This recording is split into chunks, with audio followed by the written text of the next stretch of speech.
Magandang araw po sa inyong lahat. Ako po si Bishop Ruben Abante at narito po tayo sa oras na ito.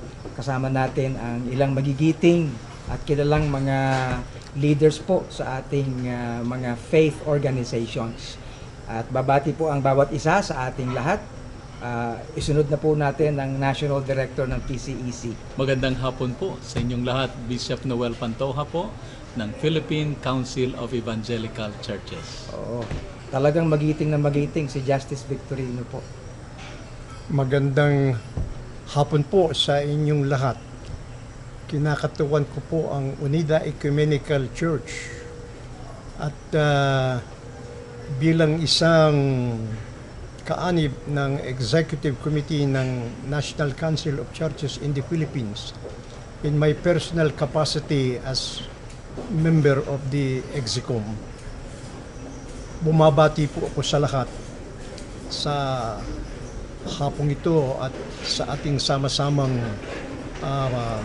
pagpapasinaya ng isang kilusan tungkol sa isang dakilang kinabukasan ng ating bansa at ng bawat isang Pilipino. Okay, at ngayon naman ang lead convener po ng tinatawag nating PMTL, Attorney Alex Lacson. Magandang hapon po. I'm Attorney Alex Lacson, member po ng Christian Family Movement at co-convener po ng PMTL or Filipino Movement for Transformational Leadership. Ang PMTL po ay isang organisasyon na naglalayon na pangunahan ang pagbabago sa ating pong lipunan, lalo na sa pag-exercise po natin ng pagpili ng tamang kandidato para sa susunod na eleksyon. Subaybayan niyo po ang ating mga pag-uusap sa susunod na mga segundo. Okay? Okay, kasasabi lang po ni Attorney Lacson na siya ang pinaka-lead convener ng Filipino Movement for Transformational Leadership or what we call PMTL. At yun po ang dahilan kung bakit kami naririto at ipinaabot po natin ang video na ito sa inyong lahat. Ang layon po natin ay maanyayahan ang mga bishops, mga pastors, mga leaders sa lahat po ng ating mga evangelical communities, evangelical groups, Protestants, pati mga Baptists upang magsama-sama po tayo sa layunin ng PMTL. Palagay ko tanungin muna natin si Attorney Lacson kung ano ba yung PMTL. Ano bang layon nito, Attorney Lacson? Ang PMTL po, Filipino Movement for Transformational Leadership, this is a group of Christian faith-based organizations coming from the Catholic and Evangelical and Protestant communities, and we have decided to come together to do God's work in the political field. Our long-term aspiration is to pursue national transformation in accordance with God's plan by ensuring the election of honest, competent, and servant leaders for our country and for our people. Pero ang immediate goal po natin is to raise an army of 10 million enlightened voters within our ranks or from among our combined memberships, na bawat isa po gagamit sana ng Gabay Kristo, or ito po yung agreed common criteria natin sa pagpili ng servant leaders para sa bansa natin. So ito po ang proseso na ginamit po ng PMTL, no? Para maka-elect po tayo ng servant leaders, people's primary yung proseso po na inadapt po natin, at may Gabay Kristo po tayo, or ito po yung common criteria na gagamitin natin sa pag-nominate at sa pagboto po, sa pagpili kung sino nararapat na maging leaderess natin sa 2016 and in the future. So under this process po, itong process po sa ng People's Primary, bawat member organization po ng movement natin or PMTL pwede po mag-nominate or mag-recommend ng 2 tao for president, 2 tao din for vice president, at 8 nominees for senator. Pero sila po kailangan pumasa doon sa Gabay Kristo natin. Kasi itong Gabay Kristo po, this is composed of 20 very specific questions na pinag-agrihan po natin na pagsasama-samahan natin, itong gagamitin natin pare-pareho.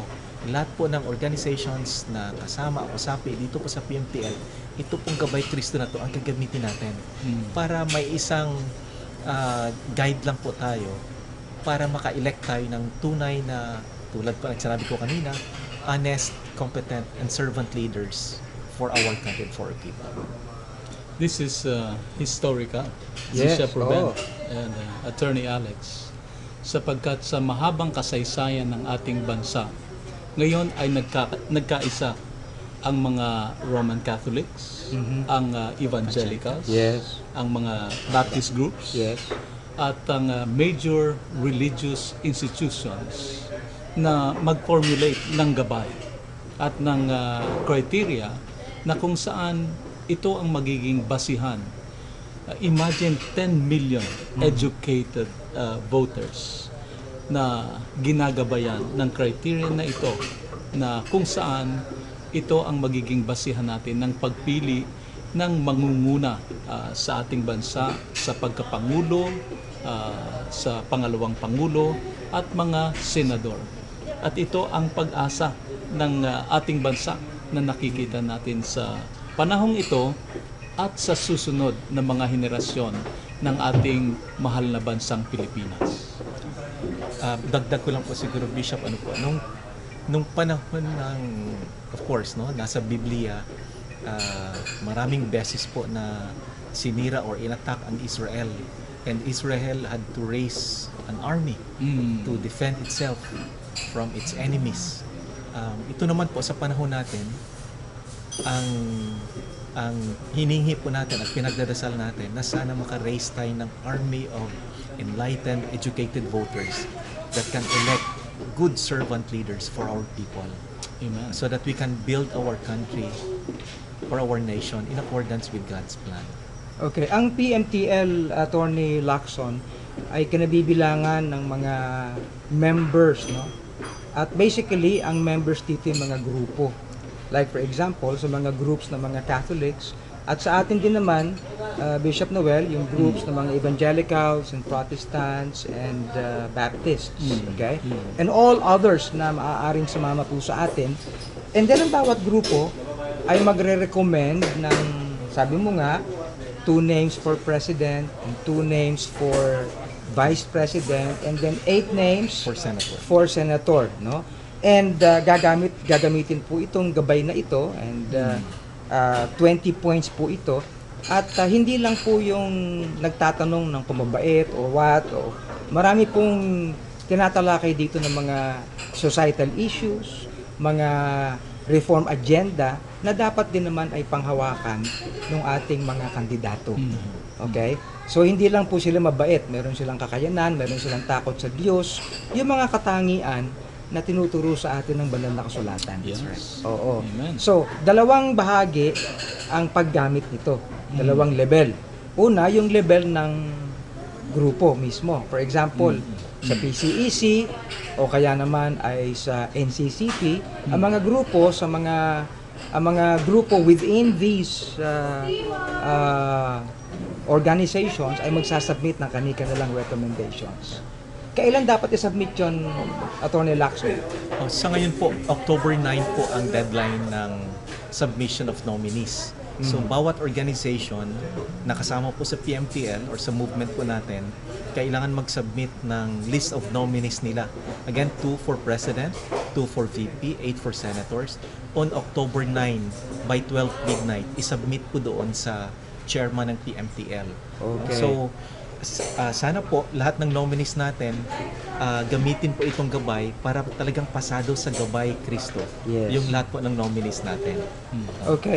So, pag na-submit na yon, Attorney Lacson, what process pa ang mangyayari? Pag nag-submit na po, no, lahat ng mga nominees, tutulungan po natin yung mga organizations na ma-secure yung consent ng mga nominees na tumakbo sila at mag-file sila ng certificate of candidacy nila on or before October 16. Then after nang makuha natin ang consent ng mga nominees, iso-shortlist po natin. So lahat po ng organizations magsasubmit po ng nominees, no? So iso-shortlist po natin a short list of siguro top 3 up to top 5 for president, and a short list of nominees, top 3 or top 5 sa vice president, and a short list of the top 12 for senator. At itong short list po na to, ito po yung ilalagay po natin sa website natin, at ito po yung ngayon i-offer natin sa mga members natin na dito kayo mamili ng mga kandidato na Yes. gusto ninyo. Dahil itong mga shortlisted nominees po na to or candidates na to, pasado sila sa gabay natin. Okay. So, yun So, po, ano, basically, kung ang bawat group ay magre-recommend ng 3 for president, ibababa yun sa mga miyembro ng grupo, at yung mga miyembro ng grupo gagamitin ulit ito. that's right. Oo, para sukatin ang kakayanan o ang karakter ng mga nire-recommenda. Okay? At isasubmit din uli iyon. So, para bang gagawa tayo ng isa pang election within the PMTL. Okay. So, ayun. So, ulitin ko lang po, no? Kung may shortlist na tayo ng top 3 for president or top 5 for president, shortlist of top 3 up to top 5 for VP, then shortlist of top 12 for senator. Lahat po ng individual members ng bawat organizations ngayon pwedeng mag-register at bumoto. Mamili sila doon sa shortlist. At tapos kung sino po ang mananalo, sa boto ng lahat ng combined individual members na organizations natin, yun po ang magiging winners ng People's Primary. Ang tawag po sa kanila magiging People's Choice Candidates. At yun po ang tutulungan natin ng separate organization po siya, which is People's Choice. Separate po siya sa PMTL. Pero ito po ang mag-i-endorso sa kanila at magpo-proclaim sa kanila, at hopefully maka-form tayo ng national campaign team and machinery para tulungan sila sa kampanya. So, one thing is sure, ang lahat po ng choices natin ay dadaan sa gabay. Tama. Masusi silang susukatin, no, sa kanilang katangian, sa kanilang kakayanan bilang ating mga leader. And so yun talaga ang gusto natin, Bishop Noel.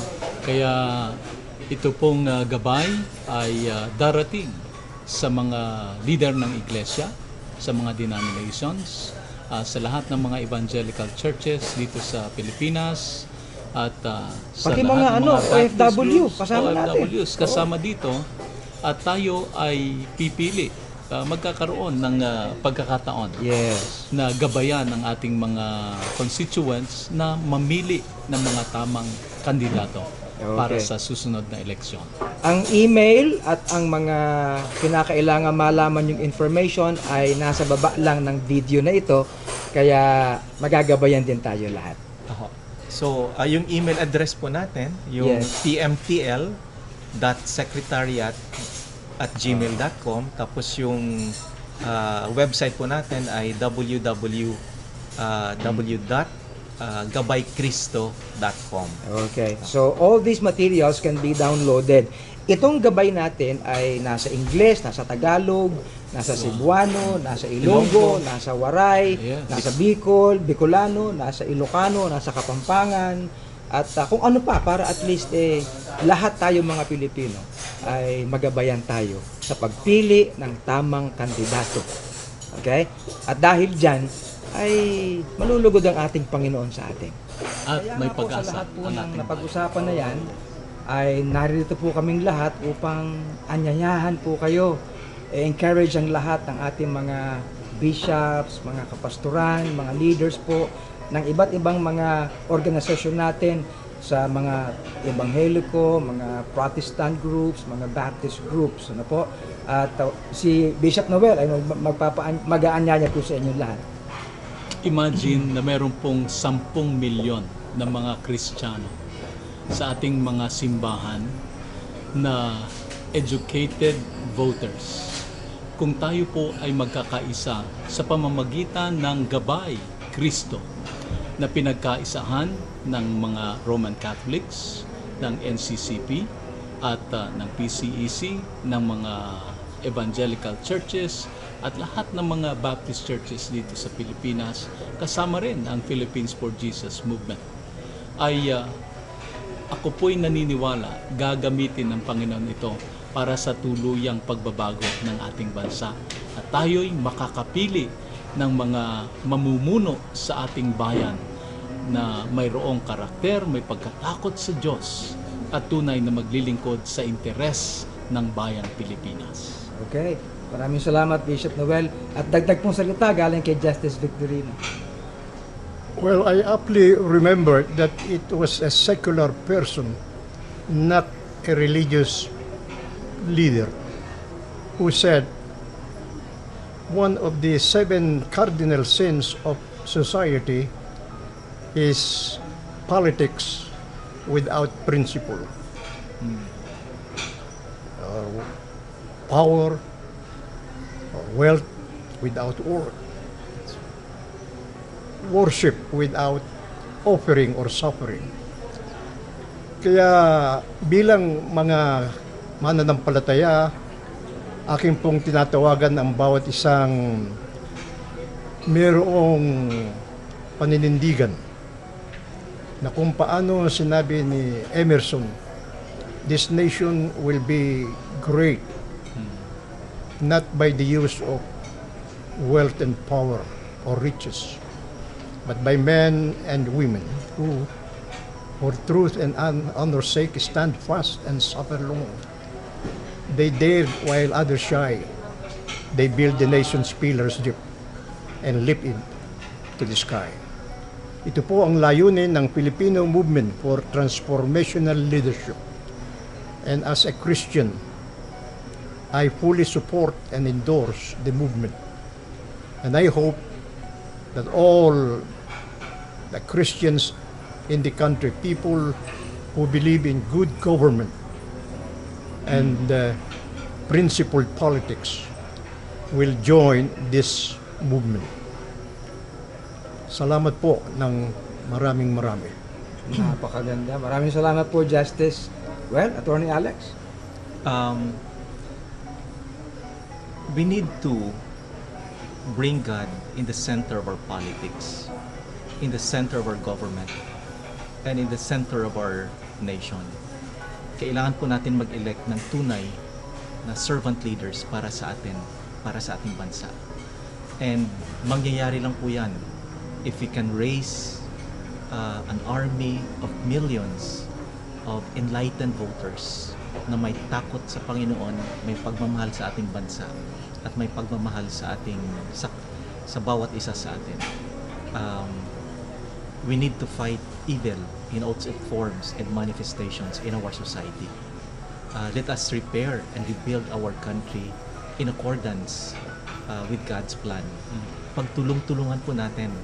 Let us make our country beautiful in the eyes of our Lord and also in the eyes of the world. Maraming salamat po. Napakaganda, Attorney Lacson. Alam mo, Bishop Noel, naalala ko yung sinasabi sa Psalm, except the Lord build the house, Yes. they labor in vain That's that very, build very it. Kinikilala po Amen. natin ang dapat na katatagan natin sa lahat po ng prinsipyo at katuruan ng salita ng Diyos. Doon po natin itayo ang ating tahan ng bansa. And sabi nga po ng ating Panginoon, ang sino mang nakikinig at gumagawa ng kanyang kalooban ay maitatayo niya ang kanyang bahay na matatag. Kahit ano pong suungin natin, magiging matibay po tayo. Ako po si Bishop Ruben Abante at patuloy kami nag-aanyaya sa inyong lahat. Ano po, samahan niyo po kami sa PMTL. Maraming salamat po. Aasahan po natin ang lahat ng inyong pagsubaybay at lahat ng inyong pagkilos. Pagpalain po kayo ng Panginoon. Maraming salamat po. Maraming salamat po at inaasahan namin yung pananalangin, pakikilahok, may pag-asa ang bayang Pilipinas. Maraming salamat. God bless the Philippines. Amen.